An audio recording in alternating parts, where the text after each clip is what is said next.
Assalamu alaikum wa rahmatullahi wa barakatuh. Urmattуу ugarmanдар, urmattуу көрөрмандар. Сиздер менен мен Ташматов Санжарбек. Жума сайын, жумадан алдын жума кутбасы деген теле берүүнү баштадык. Ошондуктан ар дайым жумадан астын биз менен бирге болуп туруңуздар. Бизде YouTube'да, бизде Facebook'тан көрсөңүздөр болот. Жана Насык радиосунан Шейх шаарында жашагандар 90.9 FM-ден уксаңыздар болот. Урматтуу мусулман туугандар, бүгүн садака туурасында сөз кылмакчыбыз. Бисмиллахир-рахманир-рахим. Жаратуучубуз Алла Таалага чексиз даңктуу мактоолор болсун. Сүйүктүү пайгамбарыбыз саллаллаху алейхи вассаламга салават, саламдар болсун деп баштайбыз. Ислам дининде ар бир жакшы ишке Алла Таалам өзүнчө өзгөчөлүк берген, фазилет берген. Адамдардын ичинде боло турган жакшылыктарга Алла Таалам буйрук бергенде, ошол жакшылыктардын көпчүлүк элге, жалпыга пайдасы тие турган, хикматтуу жактары көбүрөөк, пайдасы көбүрөөк кылып айткан жана буйруган. Ошолордун бири бул садака берүү. Садака берүүнүн пайдаларына токтолуп кетсек, чындыгында садака акчаны көбөйтөт, тазалайт, кээ бирки кемчиликтеринен алганда, сатканда кээ бирки кемчиликтер болуп калат сөзсүз түрдө. Ошол кемчиликтерден тазалайт, өзгөчө ошол берилген садакага сооп болот Алла Тааланын астында. Ошону менен эле биргеликте муктаж болгон кедей кембагалдардын муктаждыктары камсыздалат. Ошо менен биргеликте ошол адамдарга, муктаж болгон адамдарга бактылуулукту, жылмаюуну, жыргалчылыкты тартуулайт. Дагы ошол садака берген адамдын өзүнө дагы ошол бактылуулукту, жыргалчылыкты тартуулайт. Эң негизгиси ошол коомчулукта адамдардын арасында тең жашоо, сен кембагалсың, сен кедейсиң деп басынтуу кедейлер байлардын байлыгыны көрө албастык, оорусунан сактай турган нерселердин бири бул садака. Кимдин колунда болгон болсо, муктаждарга берген болсо, ошол адамдардын көңүлү тынчып, биздин да акыбызды берди, кедей кембагалдардын акысын берди деп жүрөктөрү тынчып, көрө албастык, оорусунан дагы аруу болушат. Ошондой эле адамдардын арасында ынтымактын, мээримдүүлүктүн, ырайымдуулуктун тарашына себеп болот. Эгерде кимде-ким муктаж болгон болсо, коло коңшусу, тууган уругу, жолдогу муктаж адамдар, ооруп аткан адамдар, карыз болгон адамдар, ушуларга жардам бергендигибиз сөзсүз түрдө адамдардын арасында коомчулукта ырайымдуулукту, ынтымакты, мээримдүүлүктү жайылтат экен. Ошондой эле Алла Таалам садака берген адамдын жаман оорулардан, бале апаттардан сактайт. Бул туурасында баарыбыз эле көп адамдардан угуп жүрөбүз. Кээ бирки адамдар ишенбеши мүмкүн, бирок иш жүзүндө көрүп эле жүрөбүз. Өзүбүздүн эле устаздардан айтып бергендер бар. Ажыга, умрага барып, ажыга барышканбы, умрага барышканбы, көпчүлүк адамдар менен жүрүшсө, бир күн бир кедей, ошол жакта жүргөн бир кедей мешитке баратса, жолдо мусор терип аткан ушундай бир кедей аялды көрүп калышыптыр. Анан ошол устазыбыз жанагы кедей аялга акча бериптир. 100 реал бергенби, Саудиянын акчасы менен 100 реал берип өтүп кетишиптир. Яндагы шерге мынча көп акча берип койдуң деген экен. Мен балким аз берип калдым окшойт. Чындыгында мен көбүрөөк беришим керек эле буга. Балким бул Жибрейил алейхиссалам бизди сынаганы келгендир деп жылмайып күлүп коюп кетишиптир. Анан кечинде ошол күнү кайрадан жатаканага келип отурушса, бирөө келип, бир бай келип, адамдардын арасында ошол жердегилерге көрүшүптүр дагы. Ошол биздин устазга канча деди, 1000 реал бергенби, ушундай 10 эсе көп акча таштап кетиптир. Анан ошол эле жамаат менен жүрүшүп, ошол устазыбыз эле, ошол устазыбыз айтып атпайбы? Ошол эле сапарында жүрүшүп, дагы бирөөнү көрүп калышыптыр. Ага дагы ошондой кылып садака кылып бериптир. Анан эртеси күнү Кыргызстанга кайттык эми деп автобуска чыгып атышса, бир машина келип калыптыр. Машина келип эле, анан силер сапар кылып аткансыңар деп, бир арабтар экен алар дагы. Бардыгына бирден конверт бериптир.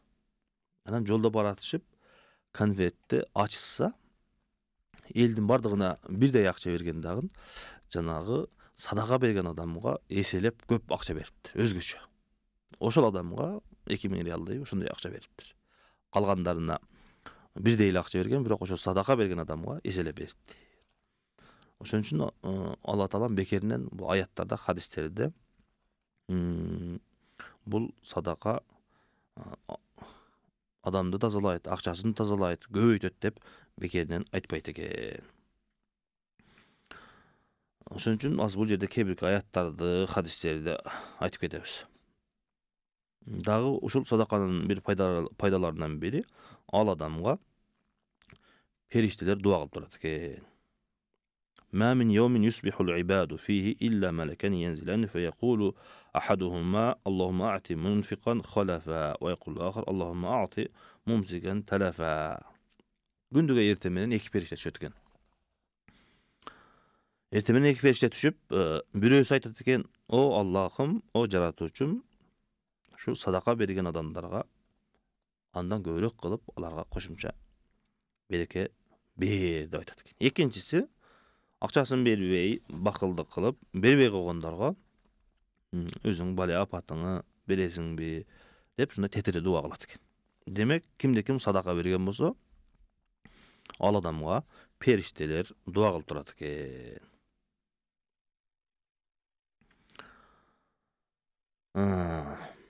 Садаканын дагы бир пайдаларынан вакыт ахбаран Наби саллаллаху алейхи вассалам мин бабис садака. Биз билет элек, ошол кыямат күнүндө намаз окугандар намаз эшигинен, орозо кармагандар орозо эшигинен чакырылат деп билет элек. Ошондой эле садака берүүчүлөр дагы ошол садака эшигинен чакырылат экен. Демек, мусулманда сөзсүз түрдө өзүндө тандоо бар экен. Ушул эшиктердин каалагандан кирсе болот экен, кааласа ошолордун бардыгын чогултуп кирсе дагы болот экен. Ал мүмкүнчүлүккө жараша ушул иштерди кылсак болот экен. Алла Таалам баарыбызды ушундай садака берип, жакшы ишке жетишкенге Алла Таалам насип кылган болсун. Дагы бир өзгөчөлүгү сабатун юзиллухумуллаху йаумал кыямати фи зиллихи йаума ла зилла илля зиллуху дейт. Кыямат күнүндө күн адам бою келип, ушундай жакындап, элдин бардыгы кыйналып турганда, садака берген адамдарды Алла Таала ошол күнү көлөкөсүнө алып, ал адамдарды Алла Таалам коргойт экен.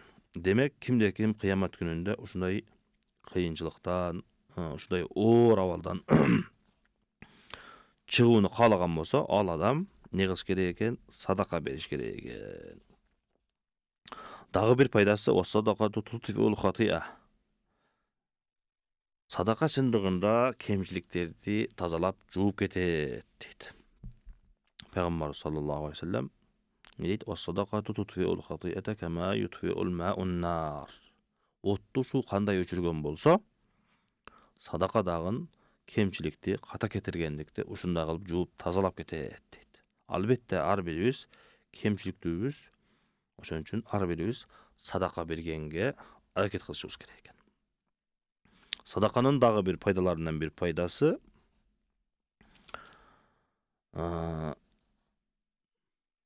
адамды оорулардан сактайт экен. Келе турган, боло турган оорудан сактайт экен. Жана эгерде ооруп аткан болсо, ал адамды оорусуна шифа берет экен. Ошон үчүн пайгамбар саллаллаху алейхи вассалам айткан экен: "Хассину амвалакум биз-зака ва дау мардакум bis-садака." Силер мал дүйнөңөрдү зекет менен сактагыла, ооруларыңарды садака берип айыктырып алгыла деген экен. Бул туурасында дагы көптөгөн окуяларды билебиз. Менин өзүмдү айтам. Айтышат, судун боюнда жетелөөсү бар экен. Бизде жетелөө деп коет, ошо картошкасын кое турган жер бар экен. Ошол жылы кышта жетелөөгө суу кирип кетиптир. Бирок айтамын, картошкасы үшүгүр болуптур. Суу үстүнөн эле тоңуп калган, бирок картошкага ичине суу кирип үшүгүргөн эмес экен. Албетте, айтам, ар жылы убагында өзүнүн зекетини, орозо петирини, үшүрүнү берип турган адам болгон. Ошон үчүн адамдар айтышат, ошо айтабыздын ушундай жакшы кылган иши үчүн Алла Таала манын ушинтип мээнетини сактаган дейт. Дагы бир пайдасы садаканын вассадакату ситрун лил инсани ва химаятун лаху минан нар дейт. Чындыгында садака инсанды сактайт, коргойт. Эмнеден десе, тозок отунан сактайт экен. Айша радыйаллаху анха риваят кылган хадис айтат. Пайгамбар саллаллаху алейхи ва саллям айтыптыр: "Я Айша, статри минан нари валау бишшикки тамра." Пайгамбар саллаллаху алейхи ва саллям айткан экен: "О Айша, дозоктон өзүңдү курманын бир бөлүкчөсү менен болсо дагы өзүңдү коргоп сактап калгын" деген экен. Демек, биз башында айткандай, оорулардан, балия апаттардан, кыямат күнүндө адамдар кыйналып турган абалдан, жана ошондой эле тозок отунан ким сакталууну, корголууну каалаган болсо, ал адам садака бериш керек экен. Дагы бир пайдасы садаканын кабыр азабынан сактайт экен. Бул туурасында Пайгамбар саллаллаху алейхи ва саллям дептир: "Инна садаката ла тутфиу ан ахлиха харрал кубур." Кабырдын азабын өчүрөт, сактайт, коргойт деген экен. Демек, кимде-ким кабыр азабынан сакталууну каалаган болсо, ал адам садака бериш керек экен. Дагы бир садаканын дагы бир пайдаларынан бир пайдасы, жана биз айтып өттүк, кыямат күнүндө Алла Таала 7 адамды көлөкөдө сактайт деген адамдардын ичинде ушул садака берүү үчүн айткан элек. Бул жерде дагы айтып жатат: "Ва иннама ястазиллул муъмину явмал кыямати фи зилли садакатихи" дейт. Кыямат күнүндө жакшылык кылган адам, садака берген адам өзүнүн садакасынын астында, көлөкөсүндө сактанат дептир. Кимде-ким ошол күндө кыйынчылыктан, оор абалдан чыгууну каалаган болсо, ал адам демек садака бериш керек экен. Вассадакату тузиду ва тубарику фи мал инсан ва тадфа анху мудиррат дейт. Мадаррат.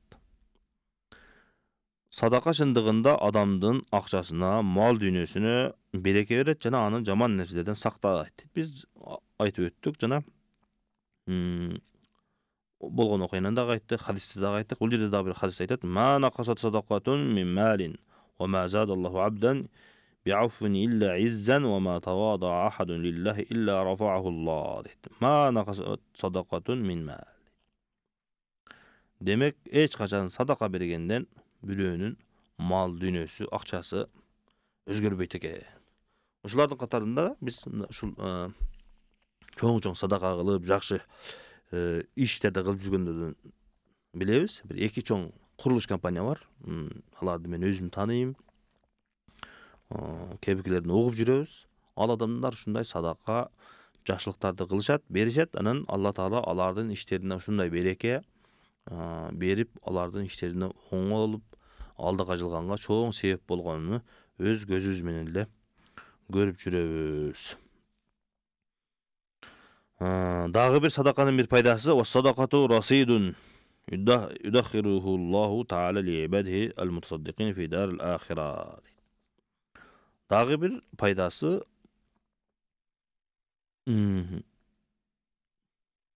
ал адамдын садакасын Алла Таала өтө сооптуу, жакшы иш кылып, кыямат күнүнө сактап коет экен. Ошол күнү ал адамга Алла Таала чексиз соопторду берет экен. Бул дүйнөдө биз кээ бир убакта өзүбүздүн акчабызды же болбосо бере турган нерсебизди көзгө илбестен же болбосо бул аз деп көңүл бурбай коюшубуз мүмкүн экен. Ошондуктан кыямат күнүндө bir kurmanın bizge misal keltiriп айтканда bir өрүктүн кагынын жарымын садакага кылып берсеңиз дагы ошол нерсе дагы кыямат күнүндө bir тоонун жарымындай сооп болуп сизге пайдасы тиет экен. Демек, кимдин колунан эмне келген болсо, садаканы бере бериш керек экен. Дагы садаканын bir пайдасы бул Алла Таала берген нематтарга шүгүр кылуу болуп эсептелет экен. Алла Таала бизге мал дүйнөнү, акчаны, байлыкты берсе, сөзсүз түрдө биз ошол байлыгыбыздан, мал дүйнөбүздөн Алла Таалага шүгүр кылып, о жаратуучу Алла Таалам, сен мага ошол мал дүйнөнү бердиң. Мен алсыз элем. Мен кудуретсиз элем. Өзүң ырайымдуулук кылып, берешендик кылып, ошол мал дүйнөнү бердиң. Ошол мал дүйнөнүн дагы бардыгын эле алып башка бирөөгө берип кой дебестен, кандайдыр бөлүгүнү муктаж болгон, жардамга муктаж болгон адамдарга, жакшы жактарга жумшагын деп буйрук кылдың эле. Алла Таалам сенин бергениңе шүгүр кыламын. Ушул нерсени даргөйүңдө кабыл кыл деп садака бергендик дагы Алла Тааланын берген нематына шүгүр кылгандык болуп эсептелет экен.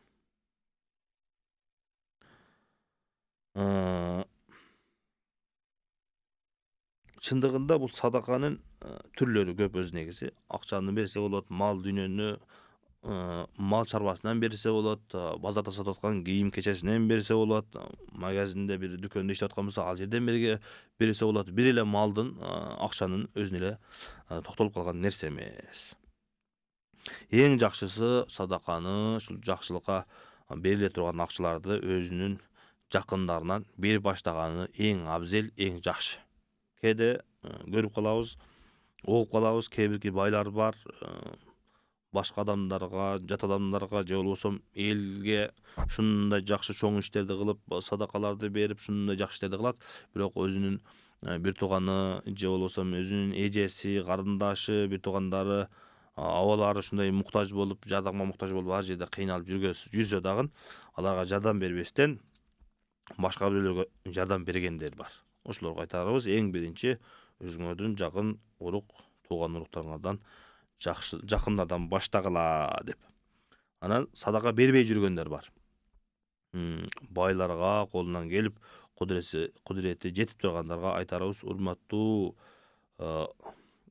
бай, урматтуу мал мүлккө ээ болгон, Алла Таала жеткизген адам, урматтуу бир тууган, Алла Таалам сизге ушул мал дүйнөнү берди, бала чаканы берди, колуңузга ошол мансапты берди, байлыкты берди. Албетте бул байлыкты Алла Таалам өзү каалаган убакта берди, каалаган убакта алып коюшу дагы мүмкүн. Бул мал дүйнөнүн бардыгын сиздин өзгөчөлүгүңүз үчүн, же болбосо сиздин ушул малды сиздики болгондугу үчүн эмес, Алла Тааланын өзүнүн фазилети менен, өзүнүн ырайымдуулугу менен, өзүнүн берешендиги менен берген акча. Бул ал акчаны мен өзүм таптым, өзүм меники деп элестетпеңиз. Ал акчанын баары Алла Тааланыкы. Сизге бир аз кармап турганга гана сизде себепчи кылды. Ошондуктан ал акчаны сиз кабырыңызга дагы, акыретиңизге дагы алып кете албайсыз, эгерде ушундай жакшы жактарга иштетпесеңиз. Сиздин курган чоң курулуштарыңыз, үйлөрүңүз, сиздин минген машиналарыңыз, адамдардан алган мактоолоруңуз бардыгы кабырга жетпей калат.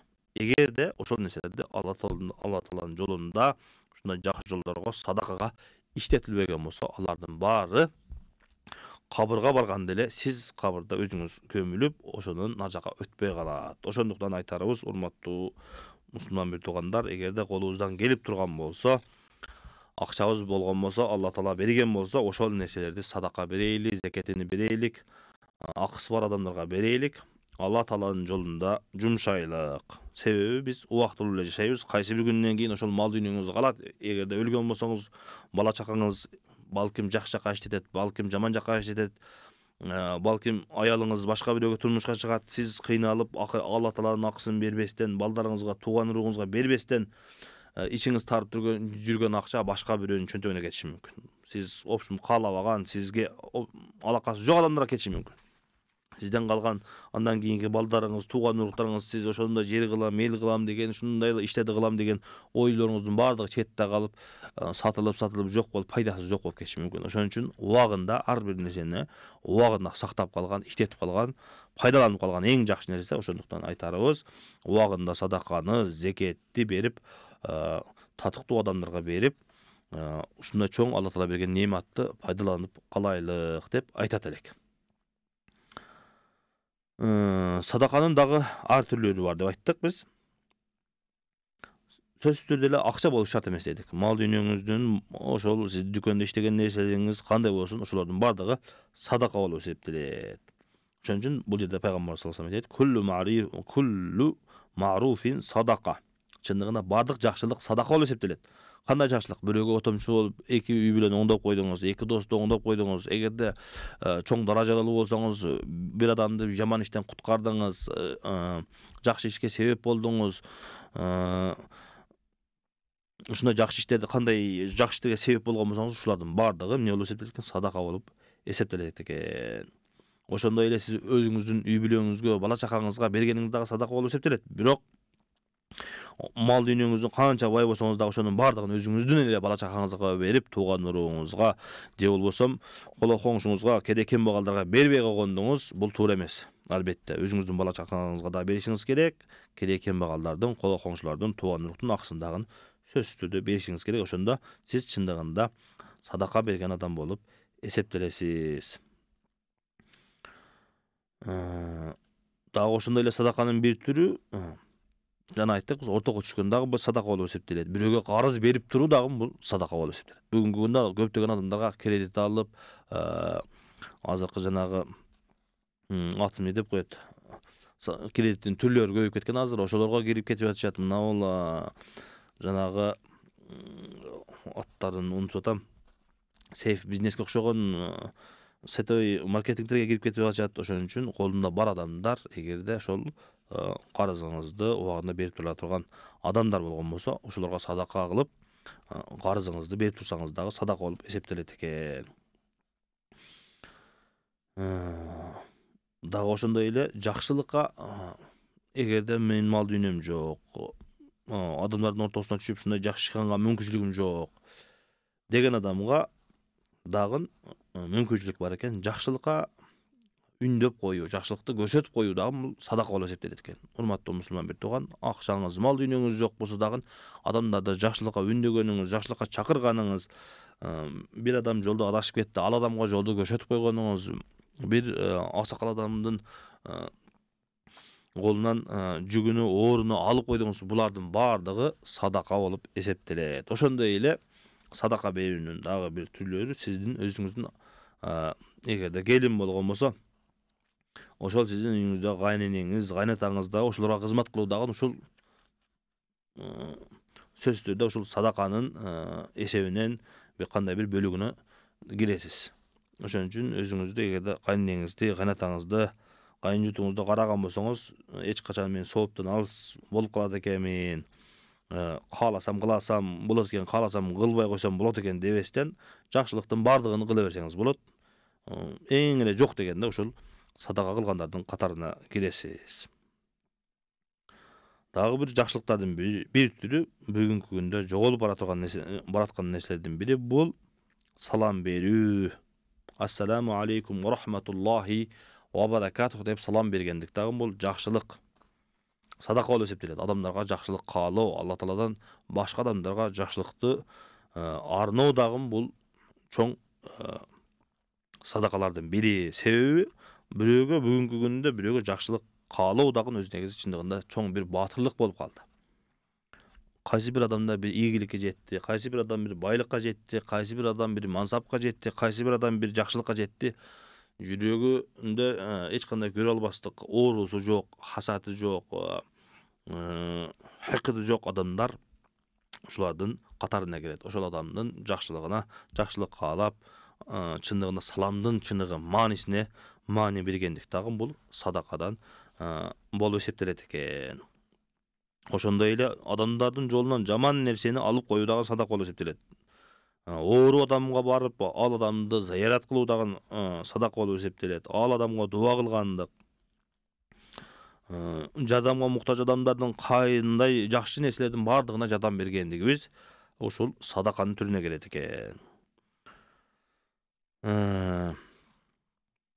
Хадисте келгендей, ыймандын ар түрдүү өзүнүн багыттары бар. Ошолордун ар бирине эгерде жакшылыктарым, менин жакшылыктарым ушул ыймандын ар бир бөлүкчөсүнө менин бир насип, кандай бир бөлүгүм болсун, кандай бир менин үлүшүм болсун деген болсок, ушул жакшылыктардын ар бирине кол сунуп койгон болсок, эң жакшы болот экен.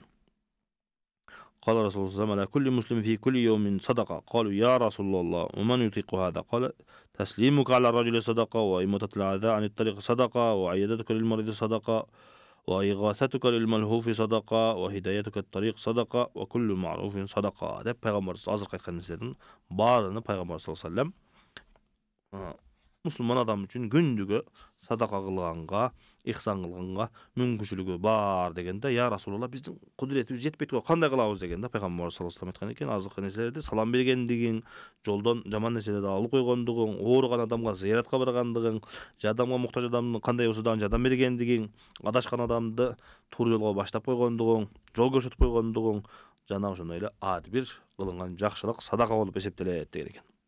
Ошон үчүн урматтуу мусулман бир туугандар, ушул азыркы айткан хадистерге амал кылып, мен дагы сиздер менен биргеликте Пайгамбар саллаллаху алейхи ва саллям айткан хадиске амал кылып, шунча түрлөрүн айттык, пайдаларын айттык.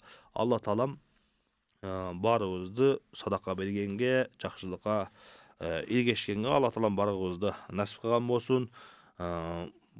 Байларды жүрөктөрүн жумшатып, кедей кембагалдардын акыларыны, зекеттерин, садакаларını бергенге Алла таалам насип кылган болсун. Бул дүйнөдө дагы, ахиретте дагы бактылуу болуш үчүн садака берип, кембагалдарды дагы бактылуу кылып, өзүн дагы бактылуу кылганга Алла таалам насип кылган болсун деп Алла Тааладан сурайбыз. Мен дагы урматтуу мусулман бир туугандар, азыр сиздерге менен биргеликте мен дагы иншалла ниет кылдым. Азыр чөнтөгүмдө канча акчам бар экен? 100 сом, 200, 300, 400, 500, 600, 700, 800 сом акча бар экен. Азыр мешитке жумага барабыз. Алла таалам садакабызды кабыл кылган болсун. Мен сиздерге ушул хадистерге амал кылайлы, биргеликте кылайлы деген максатта, ниетте өзүм баштап берейин. Сиздер дагы урматтуу мусулман бир туугандар, баарыңыздар колуңуздарда болгон мүмкүнчүлүккө жараша, акча болгон болсо акча, жакшылык болгон болсо жакшылык, адамдардын ортосундагы ийгиликти, адамдардын ортосундагы ынтымакты сактай турган нерсе болгон болсо, кандай жакшылык болсо дагы колуңуздардан келишинче аракет кылыңыздар. Алла таалам баарыбыздын эки дүйнөдө кылган жакшылыктарыбызды кабыл кылган болсун, билип кылган, билбей кылган күнөөлөрүбүздү кечирген болсун. Алла таалам баарыбызды кыямат күнүндө жакшылык кылган жакшылыктарыбыздын астында, көлөкөсүндө сактап, кабыр азабынан өзүбүздүн кылган жакшылыктарыбыздын негизинде Алла таалам бизди сактаган болсун. Билип кылган, билбей кылган күнөөлөрүбүздү кечирип, кедей кембагалдар менен коомчулукта бардыгыбыз бирдей ынтымакта, ийгиликте, берекеде жашаганга Алла таалам насип кылган болсун. Баарыңыздар садака бергенге, колуңуздардан келишинче жакшылык кылганга аракет кылыңыздар. Кийинки берүүдөн кайрадан жолукканча саламатта болуңуздар. Ассаламу алейкум ва рахматуллахи ва баракатуh.